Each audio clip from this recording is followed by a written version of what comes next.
Hello to our friends and family. Welcome back to our channel. It is a Tribe Called Dhillon podcast. I'm Angie Dhillon. And I'm Rose Dhillon. And I'm Alvin Dhillon. And we just want to say, you've been on this journey with us. It's been 1 year since a Tribe Called Dhillon podcast launched. Wow. Yes. Can't believe time has flown. Time's flying, yeah. We launched our podcast January 17th, 2023. And you've been on this journey with us for the last year, and I think it just made sense for us to now just talk about the journey. Let's talk about our highs and lows and just everything in between, the ride with us and what we've learned. So let's get into our win of the week segment. While we start talking about ours, please think about your win of the week. Over to you, Al. Okie dokie. My win is computer/podcast related. I've started noticing in the last little while that the computer is slowing down a little bit. I've already upgraded the RAM to the max amount.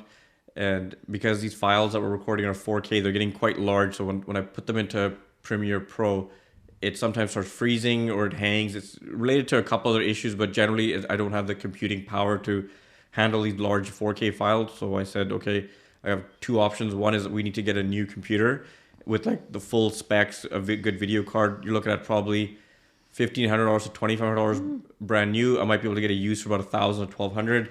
I still said, I was like, that's a lot. And it still may not completely solve that problem. So I looked into getting another spare computer from Rose's previous employer that they basically let her have. I looked into it because it's a business machine. It allows me to upgrade the RAM.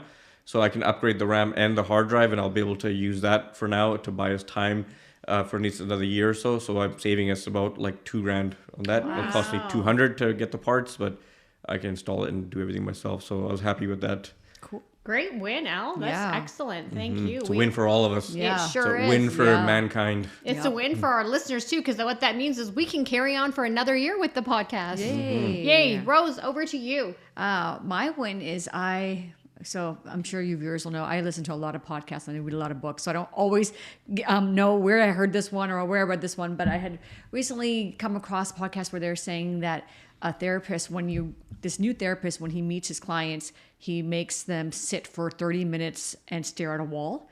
That kind of gives them an idea as to like how they handle that. And apparently like 90% of people would fail. They couldn't sit past 9 minutes staring at a blank wall. They would just start screaming and kicking. And I was like, really, how hard could it be to just sit in front of a blank wall for 30 minutes? So I tried it. And I did just fine. I don't understand what the big deal was, but it was actually a lot of fun. Like you were just quiet with yourself, staring at this blank wall. There's no noise, there's nothing. And so I was like, this is interesting. So I did it again. And now I've been doing it like almost every other day where I sit and stare at that blank wall and I go, how much longer can I go? So my maximum I've gone is 39 minutes. Oh, wow. And I feel like I come back out of that and I feel more productive. I feel more refreshed. I mean, it's a form of meditation, but I just let all the thoughts come and I get more creative ideas that I want to quickly grab my phone and go in there, but I don't do it. But it's really refreshing and really fun. So my advice to people is take a break from social media, take a break from your screens and sit and stare at a blank wall for 30 minutes. You'll learn a lot about yourself. Yeah. That's interesting. I might try that. Yeah. But are you allowed to fall asleep or can Nope, you you have to just sit there in your spot and stare at that That's blank what get you. white wall. And sitting or standing, does it matter? Sitting. Okay. Yep. Oh, okay. Yeah. So a blank wall. I would, Okay. if I had to look at a blank wall sitting, I would definitely probably fall asleep. Yeah. Okay. It was more of a high because he was like this man was like that his number one clients are billionaires and they couldn't last past 9 minutes. And I was like, wait, why? Is it that hard? So I was like, I'm going to try this. Yeah. Well, maybe it's because like their time is of the essence for them. They're busy. They've got a lot of things on their mind and they just probably feel sitting for 30 minutes is useless and a complete waste of their time. They could be more productive. But in essence, what that's doing is it's quieting your mind and racing thoughts, right? Yep. And you're actually more productive when you do quiet your mind. Mm-hmm. Yep. I think every employer should like make it mandatory that your employees start meditating along with I said to my boss too, like exercising should be mandatory and along with meditation. Because when you're good to yourself, you have more juice to give back to your company. Mm-hmm. Yeah, I think employers need to have like meditation rooms Yep. that you can go and book and take like 25, 30 minutes. And it should be, I think they should add it on to your existing break time. It should be, okay, we're also going to give you let's say a half hour of extra time every day to go and meditate, so people don't feel like, okay, now I got to cut my lunch short, or and I need to go and do this. So if they started actually putting that, or kind of mandating into, like, basically book it like a meeting room, I think people will start seeing, like, a lot more improvement in their productivity. Yeah, I think it's like a superpower that people don't realize, that because a lot of people apparently can't sit for that long and stare and be within themselves. Yeah, I think it'd be tough for me to just sit there and stare. Maybe we'll do this together and see how we all do it. But I think it's also, and we can put it on a social media reel to see if we can all make it to the 30 minutes. I think it also could be with people's age condition, right? Some people might have knee problems, back problems. It might be I'm hard sure they'll for give them you to a sit. chair. I'm sure there's things. The goal is that you sit and stare at a blank wall for 30 minutes. Okay. Where you can't look at your phone. You can't get up and go to the bathroom. You just have to sit there for 30 minutes with no outside noise. So your train of thoughts come and go. You can focus on your breath. Sometimes I focus on my breath. Sometimes I think about, like, oh, that was an interesting book I read. I wonder, like, I just go through all these things in my mind, and then I come up with, I found that my creativity heightened since I've been doing this. Okay, interesting. interesting. Okay, mine does not top what Al's win was and Rose's profound win. Mine is basic household item. I finally pulled the trigger and bought an air fryer. Nice. Congratulations. Yeah, I was a little late to the party. I never understood what this air frying stuff was all about until I started going to people's homes and trying all these delicious meals they made in their air fryer. I'm like, oh, that's the capability that an air fryer can do, and it can make all these wonderful, delicious meals that quickly. I'm like, sold. And so, in true Indian fashion, I was not willing to pay full price for it, so I waited for the post Boxing Day holiday sales to start, and boom. There's one that was on sale from $250 to $99. There you go. That is a great deal. Yeah, and I'm looking at it right now. Can you both see it? Yeah, it's beautiful. And that lovely savings you passed on to me, because then you told me about it. And I went and looked online. I was like, oh, this is a full-size air fryer. Because the problem is that you spend that $200-$300 and you get this little dinky little air fryer that can, like, do like 4 chicken strips at a time. So it's not efficient for a family. So when I saw that, I was like, oh, there's one left. So I picked one up. Cool. I haven't tested it yet. It's still sitting in the box, but Yeah. I'll let the roommates Well, I do like that. it because it's a air fryer, a toaster oven, and you can bake as well. Nice. Yeah, so 4 in 1. Replacing your existing toaster. Yeah, Makes sense. yeah, pretty much. Okay, let's get into today's content. We just want to once again thank you to our listeners and our viewers for joining the journey with us. It's been 1 year since the Tribe Called Dhillon podcast launched. We're so excited to continue this journey in year 2. We're going to reflect on year 1. We're going to talk about our hopes and our aspirations for year 2, and excited to see the journey for you as well. You know that we are in the hope and positivity business. We're here to spark up conversations about things that sometimes we don't want to talk about, but at the end of the day, it's all for bettering ourselves and improving our outlook on life. So with that said, let's get into today's episode. So for either of you, perhaps I'll go to Al. To you for this question. Has our initial concept of our podcast changed or evolved since we started? What do you think? I think we're consistently evolving as far as, like, how we want to get better. So we're always trying to improve. Like, I found myself when I go back to edit, I get, like, embarrassed listening to myself sometimes because I'm stammering a lot and I'm saying ums and likes a lot, and there's no break. So even when I'm trying to listen to myself, I'm like, holy cow, you said this whole spiel, which should have taken a break at some point to let me absorb it. But I just kept going because in my mind, when I speak, it's like there's a lot of thoughts coming and I just want to get them out before I lose that train of thought. So I go too fast, but it's so fast that it's not, people aren't listening to it. There's no breaks to it. I when I'm editing my own self, I'm like, holy cow, man, there's no breaks yet. I'm like, I gotta figure out a spot to put a break here. So I'm just trying to continuously improve my own self, and as far as how I speak on a podcast, how I speak to other people, because you don't realize it until you hear yourself back that you say likes, and I go a lot, where that should be a pause. And then you should be speaking instead of trying to just get the words out as fast as possible. Mm-hmm. Yeah, I was guilty of doing that too. I went back and watched a lot of my reels and I caught myself doing that. Rose, what about you? Do you feel our initial concept of our podcast, has it changed or evolved since we started? Do you think it's the same? What our message is about? Before I get into the answer to that question, I want to say for me, I consider this year 3 our podcast, because 2022 was the year where we were designing our logo, getting our mics, getting the software, the hardware, planning things. We were recording in 2022 as well. So for me, this is year 3. We launched to the public in January of 2022, but 2022 was the year where all the behind the scenes work went in. So a lot of times people don't realize that it's not you just wake up and say, all right, drop the episode. There's a lot of planning that went into that year of getting this launch in January. I don't think our concept has changed. I think we started with saying we're going to share things that we come across, and that's what we've been doing. We all said we're learning out loud, and we are still learning out loud. It's motivated me to read more books, listen to more podcasts to improve the way I speak, how I am. I remember coming across Andrew Huberman's podcast when he first launched, and I followed him because he's a Stanford professor. And I tried to watch his first podcast. I was like, oh, this is terrible. Like, you are a great scientist, but I don't know if you could be a podcaster. And I didn't follow up with it after, because it was his initial, I think, very first year. And then now I've gone back and watched, and I've seen him improve his craft. He's more comfortable on screen. He's asking questions. He's more lighthearted. And I realized that's the key, is that a lot of people get scared. You start your podcast and you're like, likes, and how I come across, and then they stop doing it. But it's the repetition, and it's constantly doing it is how you improve and get better. So I'm really proud of us that we're in year 3. Doing this podcast and looking back at the things that we've done and how we can improve. And I think equally all 3 of us are really taking this seriously and really trying to be better at how we present ourselves. Yes, well, very well said. For me, I don't think our initial concept or podcast has changed or evolved. If anything, we're evolving to be better, to be stronger, to be more fierce. And as Rose said, yes, you are right. It is year 2 of physically recording, but there was a lot of preparation and work that went into pre-planning of the podcast. Like initially our logo, our mission statement, our values, our philosophy. What do we stand for? What are we trying to promote?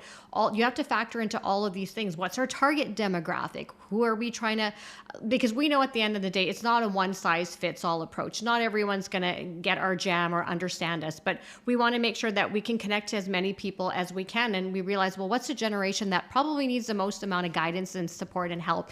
It's that 18 to 25-year-old generation. Because I remember when I was 18 and that 25, you're trying to figure life out and navigate, and like, who am I? You're trying to figure out your why. And sometimes by the time you come to 25, even maybe by 30, I don't think I had my shit figured out until I was 35. Maybe I just figured out my shit 2 years ago. I still don't have my shit figured out. So maybe we should go and update our demographic to, like, you know what, to a different age. But I think the essence is, it's, we're taking accountability for things that have happened in our life, things that, how we showed up in the world, and we realize afterwards we didn't like the way we showed up.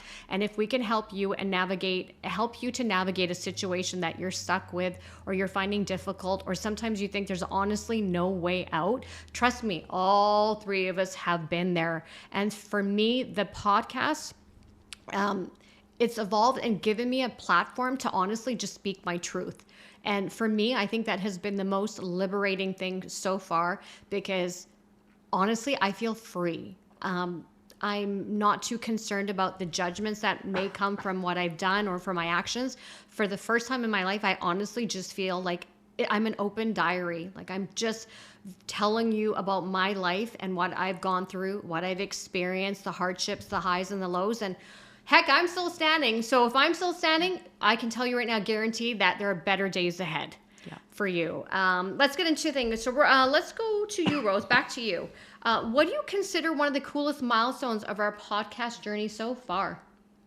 Ooh, what are our milestones? I'm not really caught up in the numbers game. Like, okay, yes, we have a really big following on Facebook, and we're growing on Instagram and TikTok and all of that. I'm not too caught up. I think the milestone is really, for me, just how we're just constantly being more creative, and how we're realizing, okay, we reached this part of us and we're comfortable. Like, I would say definitely, Ange, you have reached higher milestones, in my opinion, than both Al and I, because you're so authentic. I'm not saying I'm not authentic, but I hold back some things that I'm not ready to talk about, and you go there. we talk about your bullying, I'm always just mesmerized. And I'm like, when I'm making the reels, I'm like, wow, like she's so brave. Like, we need more people like you in the world to go out and say these things that people don't want to talk about. No one wants to talk about getting beat up. Like, I was just saying to Alex yesterday, when I got slapped in grade 8, like, I still struggle with that. And like, you know, you own it and you really are bringing you, like, this is Ange. And so that to me has been great to see that, part of you shine and come out. And so I'm not sure if I answered your question and how it was, but yeah, to me, I think our milestones are just evolving and changing as we're growing on this thank you podcast. for that. It's not easy at times because you're being vulnerable. And it's like at times there's some episodes where I sit here and I create the questions and I'm like, I wrote it. I got to speak my truth. And, you know, you are basically pouring out your soul. In some episodes, I feel like it's so scary in the moment, but it's such a release for me afterwards that all this weight and trauma that I've been carrying around and walking around for so long, I don't want to talk. I don't want to deal with it. I want people to know the reason some of us are, you know, whether it's mentally, emotionally strong or fierce is because life threw a lot of curveballs our way, and it builds resiliency and character. Yeah. Al, over to you. Any cool milestones of our podcast journey so far that you want to talk about? I think one of the key milestones was the first milestone that we decided to do a podcast together, and then we decided to actually be authentic because as our fellow watchers coming from the Indian community, we don't talk about any of our problems.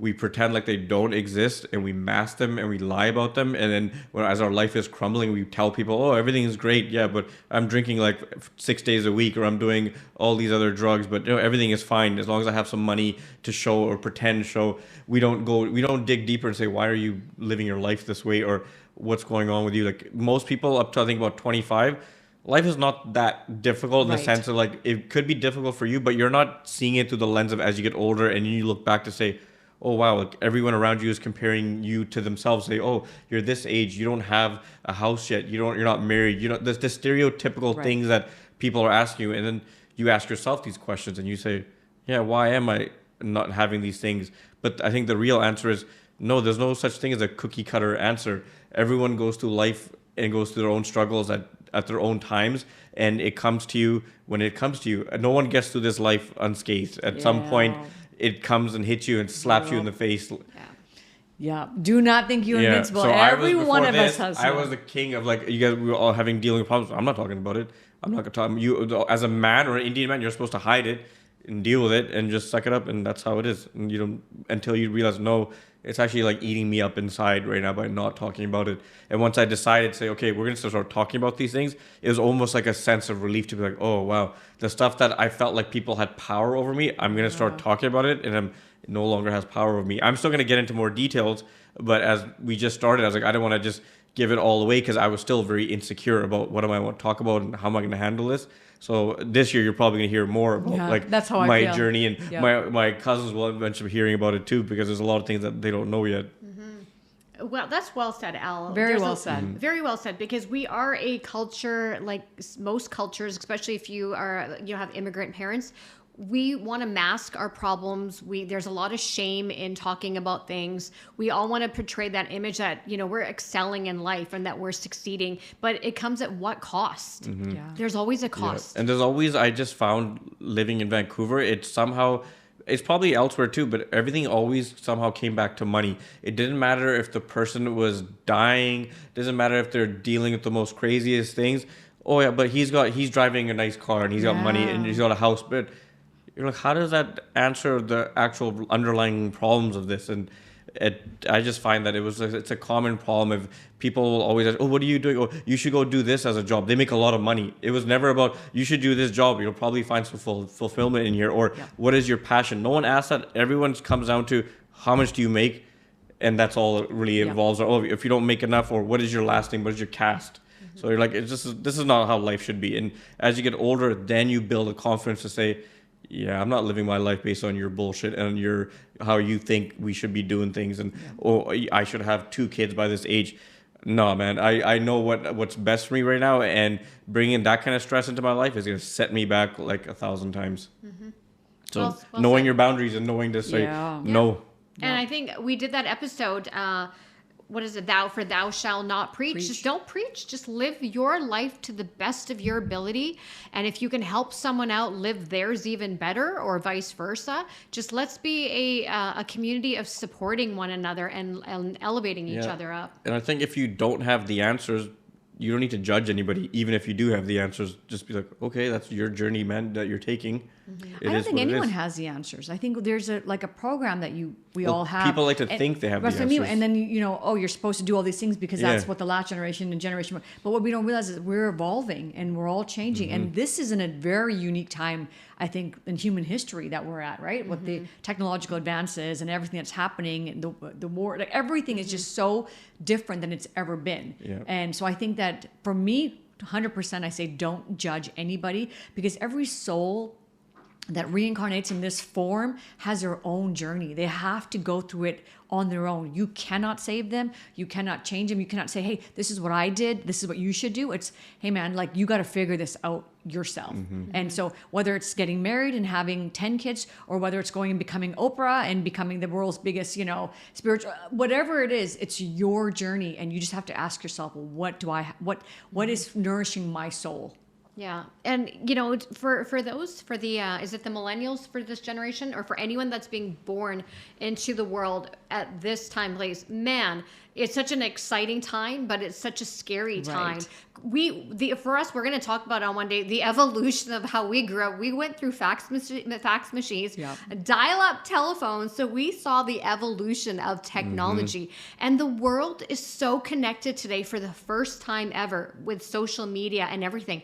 But yet we're such a disconnected world and a disconnected society that we're not actually really harnessing the true power of being connected. Because if we all do, we could actually all become movers and shakers in a positive way. Let's get into any episodes. I want to talk about, so out of all the episodes that we did, we dropped episodes every week, so that was a total of 52 episodes. Yep. Yes, we did it. We did not. We did not bail. miss a week. We Good did job, not miss guys. a week. Rain, serious commitment. Snow, hail, weather, extreme weather conditions, feeling ill, not feeling 100%. We still showed up. Enormous amount of IT hurdles and problems that these guys don't really know. They just hear about the problem, but they don't know what it took to resolve the problem. Yeah. And even till this day, like right now, as I'm talking to you, I look at the screen over there to see, is it still recording? So my focus sometimes is not fully here, because my focus on, are we recording? Like we recorded, I said again, but we recorded a few weeks ago, and it was, the universe had told us that you need to take a break. We forced it, and the audio didn't get recorded properly. The video didn't get recorded because I unplugged the recording accidentally, the power cable, before hitting stop to the record. It was just a comedy of errors that I was like, okay, universe, now we have to plan better. And next time when we're tired, it is what it is. Just take a break. And I want to add to that, we dropped 52 episodes, but we probably taped like 60, 65. Yeah. There was episodes that we taped where we're like, a lot of garbage not episodes. happy with this. This isn't our best work. We're not putting this out in the universe. And actually, Al, correction, you did not unplug the cable. That was me. But I said okay to do it because you asked me first, and I said okay, and then I realized after that I should have hit stop. But you think they would have the technology that if you accidentally lose power to your camera, it'll still save that file. Right. But it did not. It cut the whole file off. I agree. Okay, so over to you, Rose, for this question here. Out of all the 52 episodes that we dropped in 2023, was there any episode or a moment that stood out for you as a big win for you on the podcast? I have two. So the first big win was the ayahuasca, just talking about that, reliving that experience and being like, wow, I can't believe I did that. And then now talking about it, because if someone had told me what it was about, what you're going to go through, I don't know if I would have done it. So that was a really big win. And my second win, this is probably the episode where I had the wonky hair, but it was the episode of the Indian matchmaking where you and I had talked about like being divorced women. Like I remember just feeling a little goosebumps and not feeling comfortable, that I almost wanted to message Al and say like, hey, let's not drop this episode. I'm not comfortable telling the world that I'm divorced. I don't know why. I just had this like weird feeling of like, I don't want it. And then I was like, this is what you signed up to do. You have to embrace it. I mean, mind you, my hair was horrible in that episode. Like that probably was raining on too. Like I could use the excuse of like, my hair is terrible. But I was like, no, it was me saying, us owning that together. Yeah, it's us realizing that that's how you take the power away from it. Like Yeah, actually that saying Band-Aid it just and letting ripped. it out. You're like, Oh, now you can't hold it I was against me like, because I've said it. Yeah. I was like, it's like literally you have to sometimes just rip the bandage off. I'm one of those ones who likes to slowly peel it off. I'm like, ow, ow, ow, ow. But Andrew's like, nope, we need to take it off. And I was like, okay, we're going to go there. So I would say those were my two powerful, vulnerability hangover after having those episodes. Yeah, and I think adding to the divorce thing, I think the other reason why you did not want to talk too much about it, because you were going through it, right? First of all, it's fresh. Yeah. But second of all, it's like two divorced sisters in the same family. And I wanted to just throw out there, just think how many other women are out there, or even men out there. How many brothers are probably have been divorced in a family, or how many sisters have been divorced in the same family. So there's probably tons of Rose and Anjas out there. We just don't know about it, but we're going to normalize and say it's okay. Just shit happens sometimes in life. Yep. Mm-hmm. We got to get better at picking better partners. Yeah. Our picker was off. Yeah. We had broken pickers. There we go. So we embraced quality that. control was not working. Yeah. And it's okay. Like we said, get a laugh. We just got to laugh out loud about it. Yeah. Before I get to you, Al, I'm going to talk about mine because there is fresh on me for this one here. Any episode for me or moment that stood out as a big win. Yeah. I come back to this episode over and over again because it was the episode that I was by far, I think, the most vulnerable, the most authentic, and I've been real in all of them, but I just owned my shit. I got shamed really by Al in this episode, and then Rose was just the peanut gallery, like, oh yeah, like Ross, like agreeing to everything that Monica on Friends was saying, oh yeah. It was the shopaholic. Yep. It's a sugarholic, shopaholic, and workaholic episode. I, till this day, go back and laugh because that was a moment in my life. And that was an extended period that I was purchasing goods for, I don't really know for what, and then consuming sugar. And when I look back now, I'm like, what was that stuff for? I don't really know what void I was filling. I was obviously filling a void. Once I have figured it out, I'll let you all know. But that is the one episode that I over and I go back and I think I'm so proud of us, all three of us. Yeah. I'm proud of like owning my stuff, and I'm proud of my brother just shaming me, like whatever and we could have edited that part out, but we signed up for public consumption, and I didn't sign up for my brother shaming me, but we put that in there because to be authentic. This is what siblings do. Right. We make fun of each other. Yeah. And if you have a sibling that doesn't make fun of you, then there's a problem because they hold you to a higher standard. And if your sibling's making fun of you, that means that they want you to be better. Yeah. Al, what was one of the coolest episodes or moments that stood out for you on our podcast? It's hard to recall because there was quite a few. There's 52 episodes. So I can't say one for sure, but I think it was a few episodes where I started talking about how that alcohol was giving me problems and I had to take a break from it. And as of today, it's been like a year and a half of no booze. But I would not gonna lie, I'm more like California sober. So still like my greenies and my Wheaties.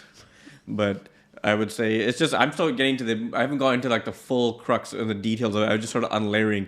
For me, the biggest problem was just speaking about things that I would say I'm never going to ever talk about publicly, or let alone to like other family members. But now I'm just saying it out there, and it was very freeing. For me, it was just very freeing that, wow, I'm starting this. And then around 3 to 4 months, I would start like editing episodes. I'm like, man, what the hell are we doing? Like, because I would automatically assume that when you start something like a perfectionist mentality, we should just be great. Because you listen to other podcasts, and like, wow, this is how we should be sounding. This is what it should be like. Right. But you look back and you say, well, no one really just gets there overnight. It takes time and practice and consistency. So I say, it's okay. We're learning, we're growing, and we're going to get better whether we like it or not. Even if you choose not to want to get better, if you just keep doing this for another year or two, you're going to get better at it regardless. Yeah. Mm-hmm. So I said, you know what? Just keep trucking along. And one thing that works for me is I don't go back and look back at a lot of my episodes. Like these guys like to go back and watch the episodes over and over again, or watch their clips. When I'm doing my editing, that's the one time I watch it.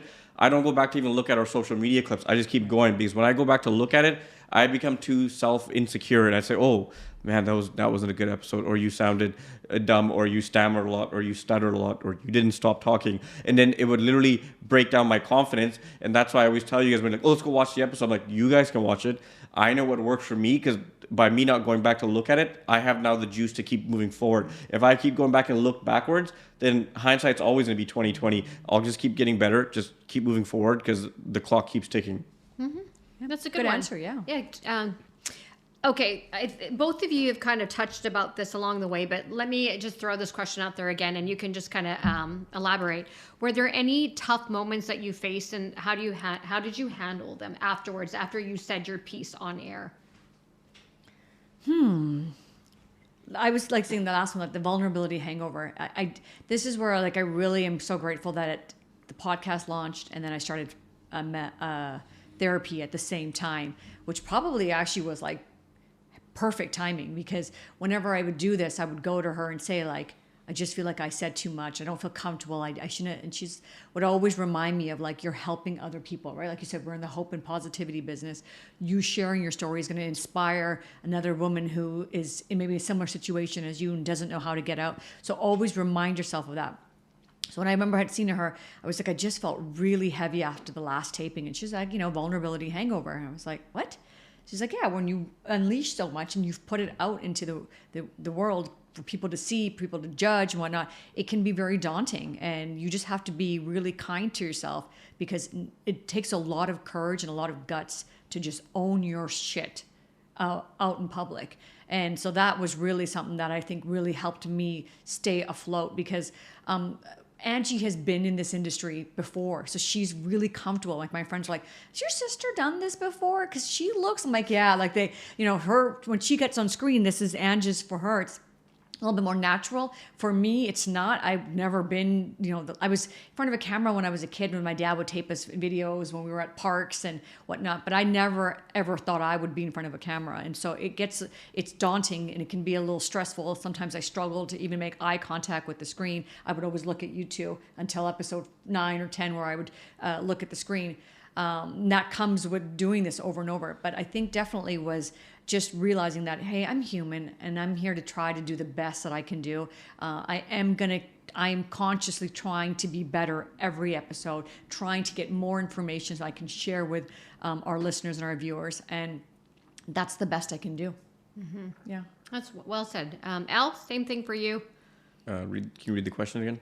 Any tough moments that you faced when you said something on air and you kind of thought afterwards, why did I say that? Like, how did you handle that? I think there were a few times when we were first getting started, and I would say a few things. I'm editing. I'm thinking to myself, I'm going to put this out there. You be ready for it, because you might not feel it now in the first 6 months, a year, but once we're 4 or 5 years into it, trolls, are they going to go back and pull up old episodes? Yeah. And do that? And then I said, well, if I keep trying to edit this stuff out, or I don't be authentic, then now I've given my power away again to the unknown, to people out there that really don't know what's going on in my head, what I'm experiencing on a day-to-day basis.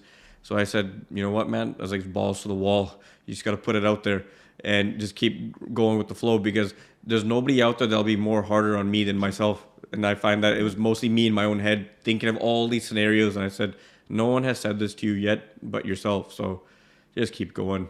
I got nothing to lose now. Mm-hmm. I love that. And before I let you answer that, I wanted to add, my friend mine said that to me, aren't you afraid that people are going to say stuff to you? And I was like, what? Like what? She's like really mean things. I'm like, people have already said really mean things to me my whole life. I was like, there's nothing they can say to me. I've already heard it all. And she's like, oh, wow. Mm-hmm. I was like, yeah.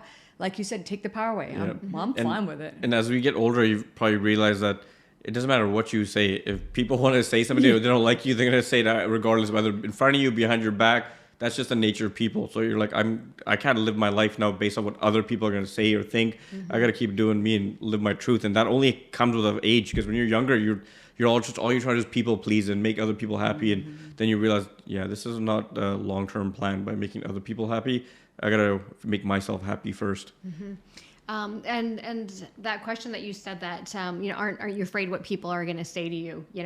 I always say, forget what other people are going to say to me. Look how mean I've been to myself over the years. I've said a lot of mean things to myself, called myself a loser, a failure. Every time a situation didn't work or something happened, I'm like, God, you're such a loser. So my own inner dialogue with myself was shit. Forget. I can't worry about what the world is saying. Right. Forget. Once I get myself checked out, sorted, and they want to come at me and say something, it's like, guess what?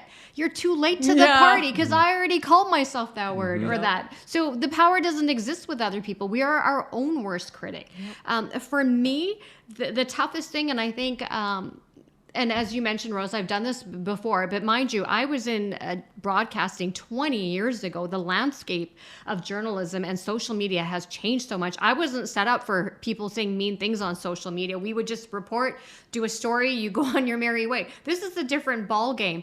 But she is right in the sense that I have some level of comfortability in front of the camera, where I feel that I have a connection to our viewers and our listeners and to everyone out there. For me, the biggest thing that has been my guiding force about talking about some of these things is because some of the stuff that I've gone through in my life, and we'll share some more on year 2, a lot of people have committed suicide from some of the stuff that I've gone through, from whether it was bullying, let's say being, when you go through a divorce and you're the first one in the family, you don't have a child, and now you're divorced, your parents had all these expectations. People have killed themselves over some of the stuff that the 3 of us have gone through in life. So for me, when I dug a little deeper, that, if there's 2 sisters in a family, let's say in India, oh my God, that's major shame. Yeah. Or in another country, that's still considered shame. And people say that, once you get divorced, you're useless. I've heard things like this. I've read stuff like this. And that's why I said, we got to muster up the courage and just speak our truth, because we're letting a bunch of people who are called society call us these names. Like, take the power away. Because you know what? The next generation is us, and the next generation is going to be them. We're that new society now. We're the modern day society. And what the industrialists and the baby boomers and everyone that came before us, whatever they thought worked, it's not working anymore. That cookie cutter way of living a life and being happy and success just doesn't work for our generation. So guess what, society? We're going to rewrite the terms and conditions of life, and it's going to be called a modern day society. And we're going to put in some new ground rules. Yeah, I like that. I remember, not early on, but maybe in our halfway point, one of the gentlemen, I think he was from India. I remember he posted on our post, and Ange and I speaking, and you said something like, get off the screen and go home and cook, or something really derogatory. I know we deleted it, but I was like, oh yeah, I forget that that's a group of people that really do believe that about us, right? Like, and say that you're a woman, you shouldn't be doing this, go home and cook, quote unquote. Yeah. And we know that we're not going to be able to change everyone's mind out there. But if you're going to continue to have that narrow-minded thinking, I'm going to tell you right now, it's so unfortunate, because the world is just going to get closer. It's going to get, closer or tighter. Yeah. And you're going to live in a really delusional world, and you're going to miss out on the beauty of what's happening out there and how people are evolving. But those kinds of things are unfortunate. But final question before we start to wrap it up and close, and we'll probably come back to this this talk again later on in the year as we do a pulse check 6 months in again. If someone is starting out a podcast, let's say, what do we want to give them any advice? What do we want to tell them? What to expect in year 1 of the podcast journey? Just encourage you to talk about something that you really are passionate about. If you're not sure what you want, maybe you're into fitness and you really love exercising, eating healthy, then base your podcast on something that you are passionate about. I would say that's definitely, do your research, do your homework. We watched a lot of YouTube videos on how to start a podcast, the hardware, the software you need, all the different lightings that you need, there's a whole bunch of stuff that's around here that's happening for us to do this. I would say, yeah, if you want to do a podcast, go and do it. And only you will know if it's for you. Like, we didn't know if this was going to be for us. And we did this every month saying, hey, do we want to continue doing this? And do we want to continue? Yep, we're all in it. So it wasn't something that we said, oh, we're in it and you have to do it. We pulse checked with one another and said, hey, do you like where we're going with this? Do you want to continue the journey? And all 3 of us collectively agreed at the end of the year, yep, we'd like to stay on for another year. Yeah, but there were a lot of times when we'd get on each other's nerves, or we said, the standard line was, I quit. I'm not doing this anymore. I quit. That's it. We're done. And then you a few hours later, you're like, obviously we're just not having a good day, or we've been in each other's throats or in each other's faces too much. So we just need a break from each other. And that's normal. Everyone needs a break from each other to get some alone time, and then regroup and come back and do it again. But I think we all have something in common, that we're not quitters. And even if we don't like what we're doing, we're going to finish it right to the end. But I found that I'm actually starting to enjoy this. It will be nice once we get to a point where we have a team doing our setups for us. So I'm not just the IT guy, so I can actually use more of my brain power to think and more apply myself better to the podcast. But for now, we're growing, we're learning, and it is what it is. But I wouldn't change this for anything because it's giving me a purpose. And it's giving me like I'm starting to see the light at the end of the tunnel and say, oh, okay, I think I'm believing in myself a little bit more, and I think this is going to become something. I still doubt myself quite often, but it is what it is. I just said, it's okay, put it to the side, let's get the episode out, and before you know it, it'll be 2-3 years in, and we're going to say, oh wow, now we can turn this into our full-time job. Yeah. And knock on wood, God forbid, if something ever happens to either one of us or to us, we actually have a body of work now that's going to be left behind where you can go back and play our episodes and say, hey, what did those 3 crazy kids say? What did they stand for here? Or what was their belief system? What was their philosophy on this particular topic? So we're just getting started. Yeah. We're just getting warmed up. Although it's year 2 of physically recording, it's year 3 of a Tribe Called Dhillon podcast being born. So with that said, we just want to thank you, our loyal supporters, everyone across all of our social platforms. I'm just going to name them all: Facebook, IG, Instagram, TikTok, YouTube, Spotify, all across all of our Google platform channels. Thank you so much for basically helping to fuel our journey and continuing to support A Tribe Called Dhillon. It's because of you that we're still here. Every week that you share, you go engage in our video, or you watch a video, or you support us, you DM us and you comment and you engage with us. That really ignites us and fuels us to say, hey, there's people, like conversing back with us. It's not just a one-way dialogue, it's a two-way dialogue. So with that said, we're so eternally grateful. Thank you for continuing to be the fuel in our tank. We can't wait to see what 2024 has in store for you. And I'm telling you right now, this is a promise. We've got some amazing guests that are going to be coming on board, and we're going to be all learning out loud together. So with that said, thank you so much for allowing us into your homes, into your lives, and into your hearts. It is A Tribe Called Dhillon podcast signing off. Please don't forget to hit subscribe, share, like, and check us out on all of our social platforms. Bye for now. Bye-bye. See ya.